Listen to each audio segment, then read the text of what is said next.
கலைஞர் என்ன செய்தார் என்று கேட்பவர்களுக்கு தான் இந்த பதிவு. முதல்ல ஒரு காணொலியை பார்த்துட்டு வாங்க.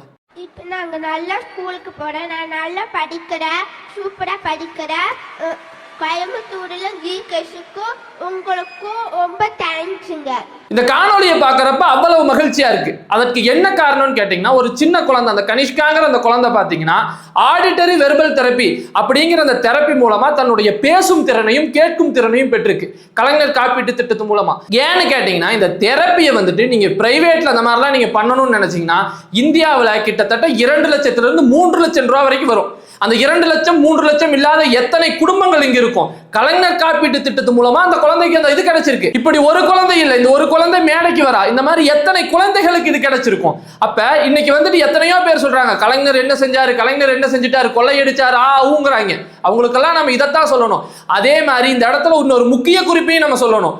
எப்பவுமே தலைவர்கள் தான், நடிகர்கள் தான்.